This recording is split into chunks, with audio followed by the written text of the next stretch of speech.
Jeff, we talked a little bit during the process of the draft. Now we look at it in its totality. What do you think of the Browns draft haul when we look at this one? I got to tell you, I'm pretty darn excited about what they did. Getting the two guys that they did at the top, where they got them is unbelievable for me. Yeah, and when we look at national rankings across the board, pretty well thought of as far as how the rest of the country views the Browns draft. Only the Bears draft, and that's largely dependent because they traded up and gotten Justin Fields. But the Browns rank second in the entire NFL. Behind them, when you take into account 19 draft analysts' grading of it. What do you make of that? Just how everybody basically is saying the Browns had one of the best drafts in the NFL.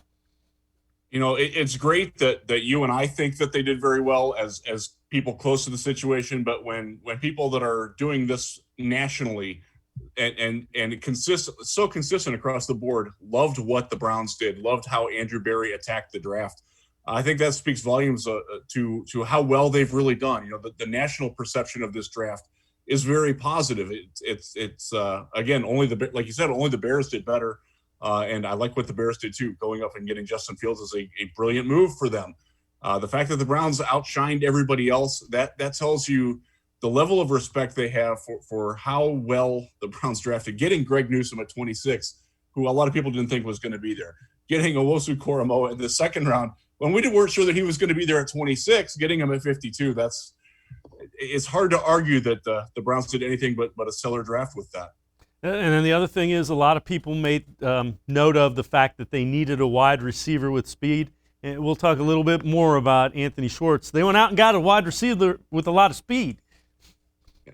Yeah, that's for sure. He might not offer a whole lot else early on, but he certainly has the speed that they were looking for. And when you look at it, Nick Chubb has to be a guy that's thrilled about that because that will threaten guys overloading the box when you have that speed on the outside. Oh, yeah, you put Anthony Schwartz and his world-class speed on the outside. The safety can't cheat in the middle. They can't cheat up into the box to cover Chubb. And it also opens up a lot of room for Kareem Hunt catching balls out of the backfield. Makes life easier for the tight ends, Njoku and Hooper and Bryant. Their life just got easier because Anthony Schwartz is on the team. It's a very well-conceived pick, and you saw that throughout the draft.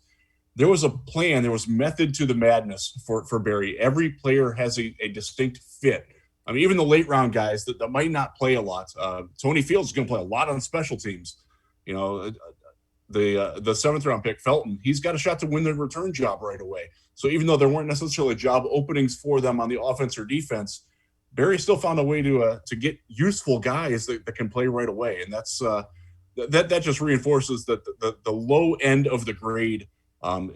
Nearly everybody gave them an A, and that's fairly rare. If you look across some of the draft grades and the composite that's out there of all the people that did it, there's usually B's. There's occasionally a C sprinkled in, for the Browns, it was almost straight A's across the board. That's a very rare phenomenon.